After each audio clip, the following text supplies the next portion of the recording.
bonjour à toutes et à tous. Voilà, me revoilà après un certain temps où j'avais pas publié de vidéo. Donc je tenais à vous faire un petit coucou de la part de moi et de Mimi. Bon pied, bon oeil en cette nouvelle année, hein, que j'espère plus positive et sereine que l'année qui vient de s'écouler, avec tous mes vœux de bonheur, santé, prospérité, enfin bref, toute la litanie habituelle des vœux qu'on peut se souhaiter au mois de janvier, hein, parce que la santé, c'est important, la santé, enfin bon, bref. Je vous épargne le discours vu et revu, hein. Mais en tout cas, je tenais à vous faire un petit coucou. Et Mimi aussi. Voilà. Hein, Mimi. Hein, pas très contente. Comme d'habitude, tu tires la tronche. Tu pourrais sourire au moins. Hein? Tu montes tes belles dents? Non? Bon, tant pis. Bon, bah, je vous dis à tout de suite pour la nouvelle vidéo. Hey! Coucou! Bonjour à toutes et à tous, j'espère que vous allez bien. Alors, me revoilà. C'est vrai que ça faisait un petit moment que j'avais pas fait de vidéo.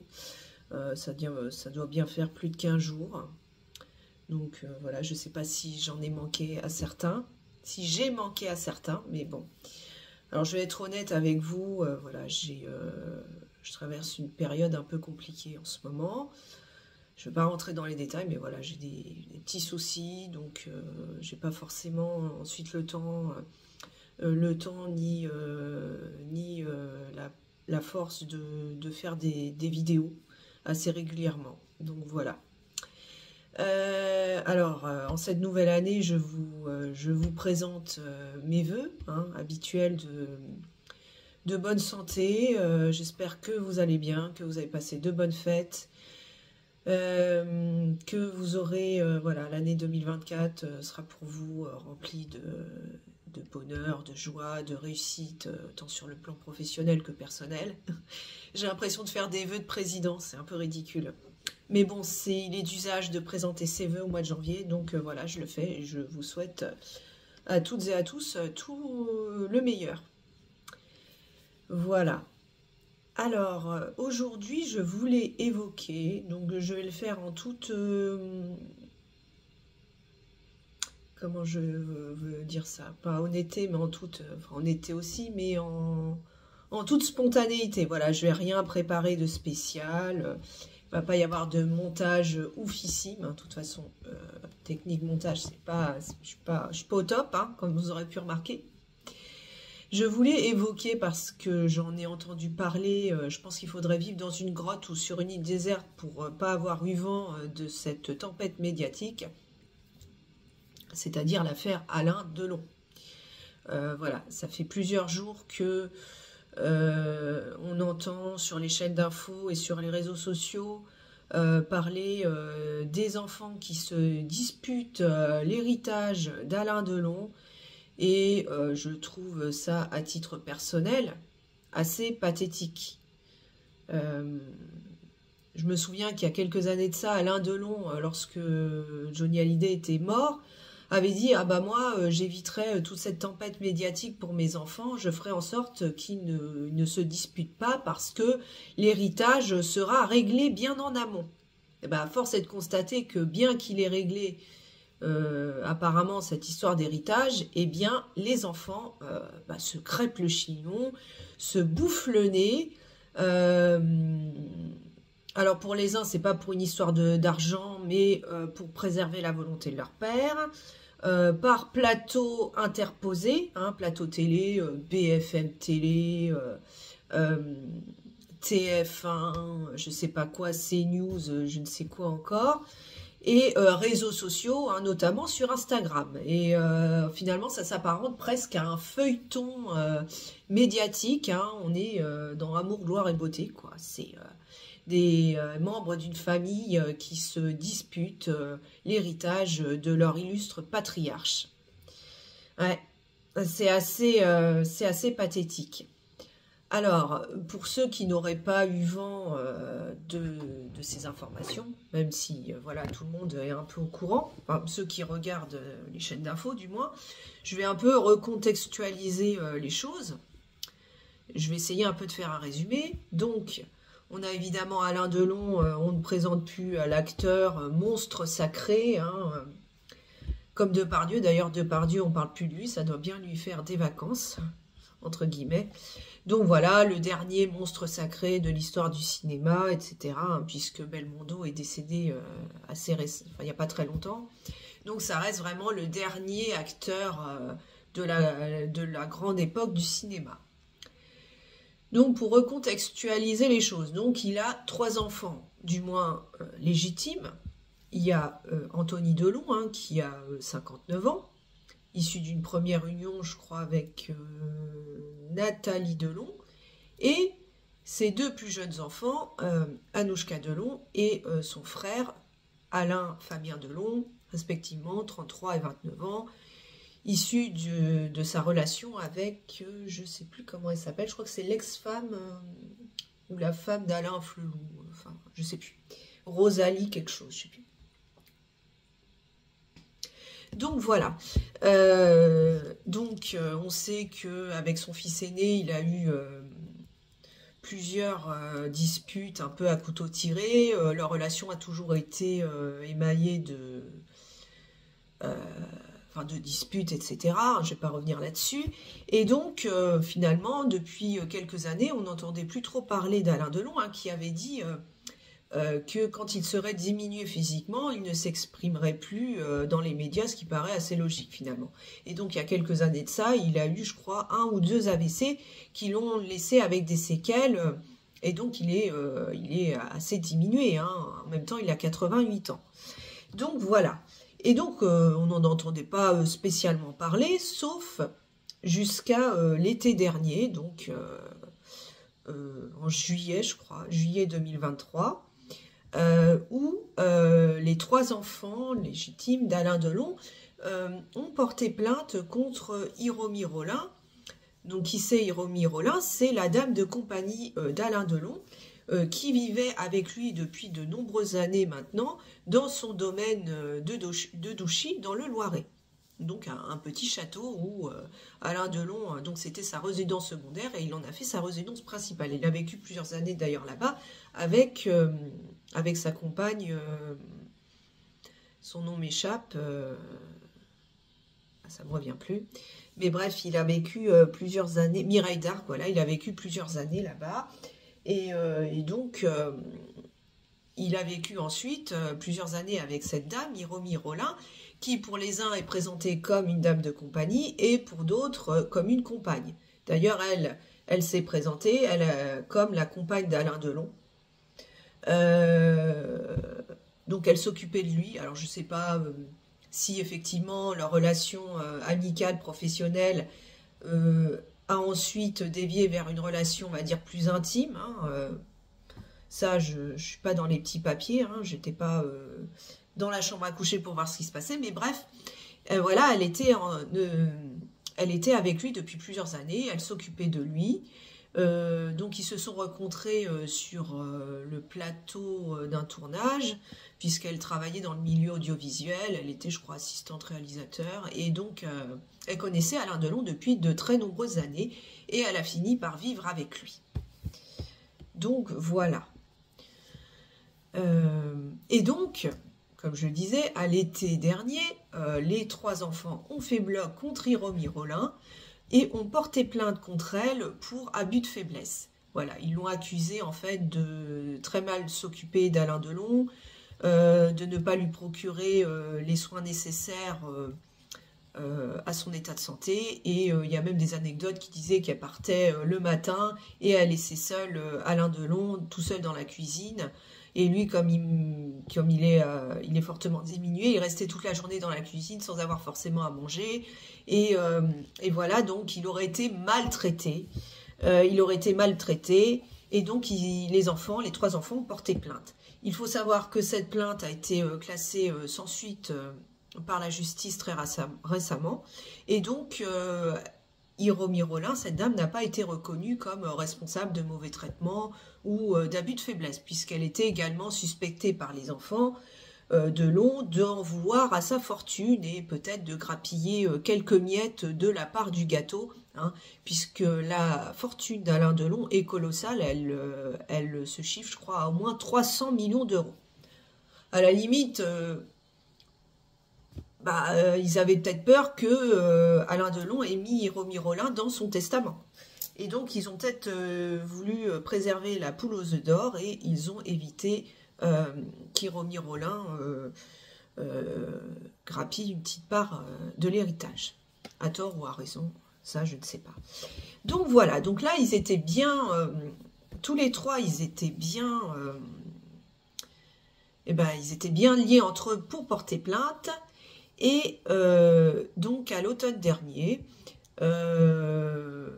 Anthony Delon, qui n'entretient pas de très bonnes relations avec sa demi-sœur, hein, certains le disent jaloux de sa demi-sœur, puisqu'il est de notoriété publique que Alain Delon voue un culte infini à sa fille, certains la qualifient de fille à papa, de pourricatée, etc. Je ne sais pas, hein, je ne vais pas émettre le moindre jugement, mais en tout cas, c'est ce qu'il est dit de notoriété publique. Et donc, de façon très confidentielle, puisqu'à ce moment-là, ça n'avait pas du tout été médiatisé, Anthony Delon décide de porter une main courante contre sa demi-sœur, l'accusant de cacher l'état réel de santé de son père et de surtout vouloir le rapatrier manu militari en Suisse pour qu'il finisse ses jours, non pas en France, mais en Suisse, pour, selon lui, une histoire d'héritage. Puisqu'effectivement, alors je ne connais pas trop, hein, mais dans les grandes lignes, il semblerait qu'au niveau fiscal, en matière de succession, la Suisse soit beaucoup plus clémente que la France. Et en gros, on est beaucoup moins taxé sur les droits de succession en Suisse qu'en France. Donc pour lui, ce serait pour des raisons purement pécuniaires, alors que Alain Delon a toujours dit qu'il voulait finir sa vie dans sa propriété à Douchy, entouré à côté du cimetière de ses chiens, parce qu'il a construit un cimetière pour ses chiens. Donc voilà, c'est pour ça qu'il dépose une main courante. Pour lui, c'est pour préserver les intérêts de son père. Donc à cette époque, la main courante n'avait pas du tout été médiatisée, sauf que c'était sans compter l'interview de Paris Match accordée par Anthony Delon à la fin du mois de décembre, où là, apparemment, alors j'ai pas lu l'article, donc je ne connais pas exactement la teneur de cet article, mais il tire à boulet rouge sur sa demi-sœur, l'accusant de vouloir, d'être fortement intéressée par la fortune de son père, et que c'est pour ça qu'elle voudrait le rapatrier illico presto en Suisse, puisque elle vit en Suisse, elle a la nationalité suisse, tout comme son père qui a la double nationalité, française et suisse. Donc voilà. Alors, évidemment, là, ça déclenche l'ire de Anouchka Delon lorsqu'elle voit cette interview accordée à Paris Match, et elle décide, donc elle vient apparemment à la porte, hein, ça c'est Anthony Delon qui le dit dans une interview sur BFM, elle va chez son père, elle lui montre très énervée l'article de Paris Match et dit que c'est pas possible, c'est dégueulasse, et donc elle porte plainte à son tour, cette fois pas une main courante, mais elle porte carrément plainte contre Anthony Delon, son demi-frère, pour notamment diffamation. Et là, apparemment, Alain Delon aurait co-signé la plainte, ce qui fait que lui aussi, du coup, porterait plainte contre son propre fils, puisque il aurait été rapporté des propos comme quoi il aurait dit fous la paix à ma fille et fous-moi la paix et fous la paix à ma fille, un truc comme ça. Donc voilà, c'est assez pathétique, hein, il faut bien l'avouer. Et il y a également une troisième personne dans l'eau, hein, c'est Alain Fabien Delon, le plus jeune, hein, de la fratrie, qui lui apparemment se range aussi du côté d'Anthony Delon, puisqu'il faut savoir, c'est un fait non négligeable, que la fortune d'Alain Delon n'est pas partagée en 3 parts équitables. En effet, Anouchka va hériter des 50% de l'héritage d'Alain Delon, tandis que les 2 fils vont se partager le reste, c'est-à-dire 25%. 25%, c'est la part réservataire, attention. C'est important de savoir ça, c'est-à-dire qu'en France, on ne peut pas déshériter ses enfants, et il y a une part dite réservataire qui est minimum, c'est-à-dire que Alain Delon, même s'il avait voulu octroyer seulement 10% de sa fortune à ses fils, il n'aurait pas pu. Le minimum qu'il peut accorder, c'est 25%, et c'est donc ces 25% que Alain Fabien et Anthony auront chacun 25%, et le reste, les 50% restants, à sa fille. Donc déjà, effectivement, là, il y a quand même un traitement de faveur, c'est assez inéquitable, mais bon, hein. Voilà. Et donc, Alain Fabien Delon, qui se range du côté de son demi-frère et donc est contre sa sœur, a posté sur son compte Instagram un audio qui a été pris à l'insu de sa sœur, c'est-à-dire qu'en fait, il a caché son portable dans la chambre de son père pour capter une conversation donc, privée entre Anouchka et Alain Delon. Et donc là, il a posté donc en mode public, c'est-à-dire que tout le monde peut avoir accès à cet audio, qui a été depuis repris sur tous les réseaux sociaux possibles, et également communiqué via les médias, la télé, etc. Donc on entend effectivement Anouchka se plaindre. Alors après, moi, sincèrement, je trouve pas la conversation ultra incroyable, hein.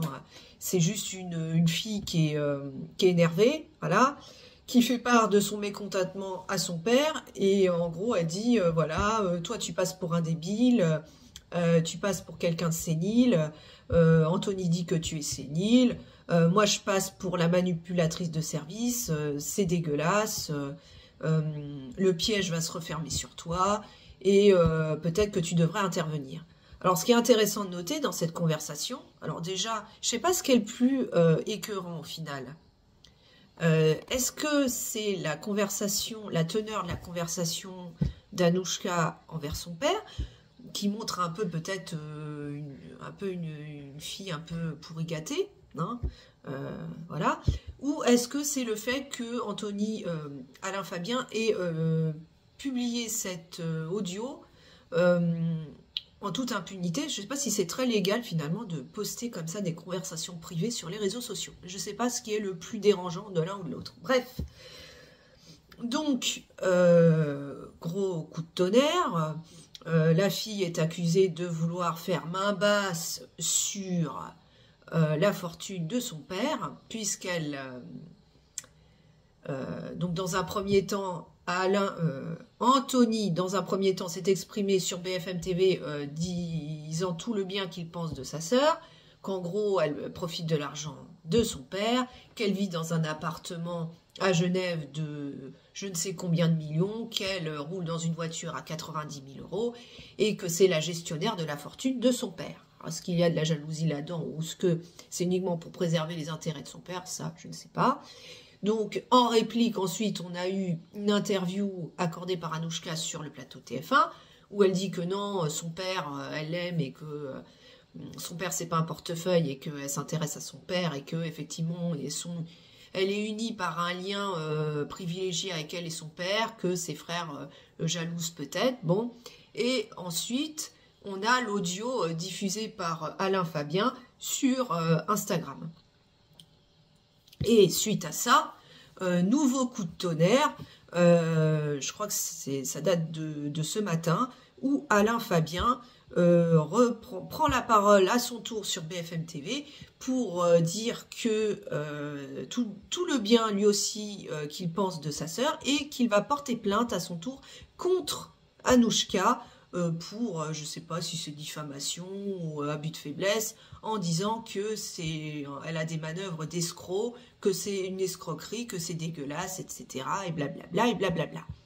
Résultat, finalement, les 3 enfants au lieu de laver leur linge sale en famille, puisqu'on sait bien que les histoires d'héritage dans les familles, ça pose souvent problème, eh bien ils se déchirent à coup par l'intermédiaire de plateaux télé, que cette affaire est ultra médiatisée et que finalement le calme auquel aspirait Alain Delon à la fin de sa vie, eh bien il n'y a pas droit du tout. Voilà. Et ces enfants, finalement, à ce niveau-là, n'ont absolument aucune dignité puisqu'ils se battent médiatiquement. Et c'est à qui aura le plus de commentaires, de vues, de likes. C'est vraiment assez pathétique. Et je reviens sur un petit fait également. C'est au début de vidéo, je parle de 3 enfants légitimes. En effet, il y a le cas Harry Boulogne. Donc, pour ceux qui ne savent pas, Harry Boulogne, qui est décédé malheureusement cette année, d'ailleurs, dans des circonstances assez troubles et dans un état physique et de dénuement déplorable, a été considéré comme l'enfant naturel d'Alain Delon. Sauf que Alain Delon n'a jamais reconnu cet enfant. Il a toujours nié être le père de Harry Boulogne. Donc Harry Boulogne est un peu plus âgé qu'Anthony Delon de 1 ou 2 ans. Il est né, je crois, en 1960, enfin dans ces eaux-là. Et il est le fils de la chanteuse allemande Nico, qui faisait partie du groupe Velvet Underground. Et il serait le fruit d'une liaison supposée entre cette chanteuse et Alain Delon. Alain Delon a d'ailleurs reconnu avoir couché une fois avec Nico. Sauf que Alain Delon a donc toujours refusé de reconnaître cet enfant comme étant le sien, mais que, effectivement, quand on le regarde physiquement, il y a une ressemblance assez frappante au niveau des traits de son visage. Hein, voilà, il ressemble quand même énormément à Alain Delon. Alors certains évoquent une curiosité génétique, voilà, les aléas de la génétique qui font que certaines personnes qui n'ont aucun lien de parenté peuvent se ressembler. Bon là, ce qui paraît quand même assez étrange, c'est que la mère d'Alain Delon et son beau-père ont élevé Harry Boulogne jusqu'à ses, je crois, ses 17 ou 19 ans. Donc toute l'enfance, Harry Boulogne l'a passé chez les parents d'Alain Delon. C'est quand même un peu bizarre si, effectivement, Harry Boulogne n'était pas le fils d'Alain Delon. Pourquoi sa propre mère l'aurait élevé comme si c'était son petit-fils? C'est vrai que c'est pas très logique. Donc, pourquoi élevé par les grands-parents? Parce que la mère prenait régulièrement, se droguait régulièrement, et que finalement, à l'âge de 3-4 ans, l'enfant qui était retourné à New York, sa mère, voilà, elle avait une vie de patachon, hein, d'artiste drogué, et l'enfant donc a été récupéré très jeune, enlevé à la garde de la mère et récupéré par les propres parents d'Alain Delon, donc sa mère et son beau-père, pour être élevé en région parisienne, ce qui est assez étrange, s'il n'y a aucun lien de parenté. Donc voilà, ce pauvre Harry a vécu dans l'ombre de ce père qui a toujours nié sa paternité. Il vivait, il y a même des anecdotes qui disent qu'il dormait dans le propre lit d'Alain Delon lorsqu'il était enfant et qu'il était un peu caché. On disait que c'était l'enfant du charcutier. Personne ne reconnaissait que c'était le fils d'Alain Delon, et voilà, il a vécu une enfance réellement schizophrène, à l'ombre d'Alain Delon. C'est vrai que ça doit être quelque chose d'assez perturbant. Donc Alain Delon, il l'a rencontré une fois ou deux. Celui-ci lui a dit clairement que pour lui, ce n'était pas son fils, qu'il n'avait pas son visage, n'avait pas ses yeux, n'avait pas ses cheveux, etc. Et malheureusement, Harry Boulogne aura une vie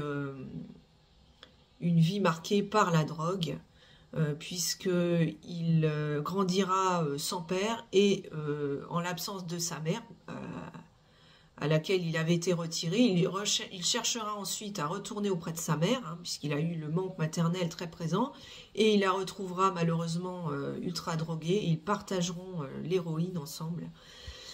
Et sa mère décédera quelques années plus tard. Et malheureusement, Harry Boulogne aura toujours été renié toute sa vie. Et il basculera, je crois, malheureusement, dans la drogue. Et il aura une vie misérable jusqu'à son récent décès cette année, où il a été retrouvé dans des conditions physiques déplorables, vraiment dégradé. Il avait eu une dégradation majeure de son état de santé, puisqu'il avait fait lui aussi des AVC et il avait été ravagé par la drogue, malheureusement. Quelqu'un qui porte une énorme souffrance, un vrai fardeau. Et je me posais une question concernant l'héritage, en fait, puisque, effectivement, aucun test de paternité n'a été réalisé, puisque Alain Delon a toujours refusé. Alors, il semblerait qu'une prise de sang à l'époque avait été effectuée, parce que les tests ADN n'existaient pas encore, et que le résultat aurait été négatif. Il aurait montré qu'il y avait 70% de chances que Harry Boulogne ne soit pas l'enfant d'Alain Delon. Mais c'était pas une preuve. Hein. Je veux dire, les tests sanguins, c'est pas suffisamment fiable. En tout cas, aucun test ADN n'a été réalisé, puisque Alain Delon a toujours refusé. Voilà. Ce qui aurait été intéressant de savoir, c'est pourquoi il a toujours refusé la paternité de ce fils. Est-ce que c'est pour des questions d'héritage? Puisque finalement, si Harry Boulogne avait bien été un enfant d'Alain Delon, donc reconnu comme tel, l'enfant biologique, l'héritage aurait dû être partagé en 4. Et dans ce cas-là, étant donné que Harry Boulogne est décédé, une partie de l'héritage aurait pu être transmis à ses propres enfants, puisqu'il a eu 2 enfants, c'est-à-dire les 2 petits-enfants d'Alain Delon. Donc en tout cas, Harry Boulogne a toujours été renié et a toujours été exclu du clan familial, du clan Delon. Et au niveau de l'héritage, c'était pareil. Mais ce qui est assez, je trouve, triste, c'est de voir les conditions dans lesquelles cet homme a vécu, la souffrance qu'il a pu porter en lui et le fait qu'il soit totalement renié. Voilà. Donc, c'est ce que je voulais évoquer aujourd'hui. Donc, l'héritage d'Alain Delon, les enfants qui se déchirent. Donc, à la différence de Johnny Hallyday, là, les enfants se déchirent alors qu'Alain Delon n'est pas encore mort. Ce qui, je trouve, est encore plus... finalement, c'est encore plus, entre guillemets, dégueulasse, quoi. Et voilà. Donc, n'hésitez pas à me dire ce que vous pensez de cette histoire d'héritage. Voilà, les enfants qui se déchirent sur cet héritage. N'hésitez pas à me dire ce que vous en pensez. Si vous trouvez pour vous que c'est pathétique. Si au contraire, vous êtes plus pro Anthony, Alain Fabien, ou plus pro... Anouchka, voilà, n'hésitez pas à me dire ce que vous en pensez dans la barre des commentaires. Si la vidéo vous a intéressé, n'hésitez pas à la liker, à la commenter, à la partager, à vous abonner, ça m'aide pour le référencement, voilà. Quant à moi, je vous dis à très bientôt pour une prochaine vidéo, et d'ici là, affaire à suivre. Et oui, je voulais rajouter également, ce que j'ai pas dit dans la vidéo, c'est que Anouchka Delon est administratrice des biens de son père. Donc elle gère en fait la fortune de son père. Hein. Récemment, elle avait géré une vente aux enchères de tableaux et de dessins et de peintures d'une œuvre d'une valeur inestimable qu'Alain Delon mettait en vente. Donc voilà. Est-ce que ça crée aussi des jalousies, des tensions entre les 3 enfants? C'est fort possible. Voilà, n'hésitez pas à en débattre, en tout cas dans les commentaires.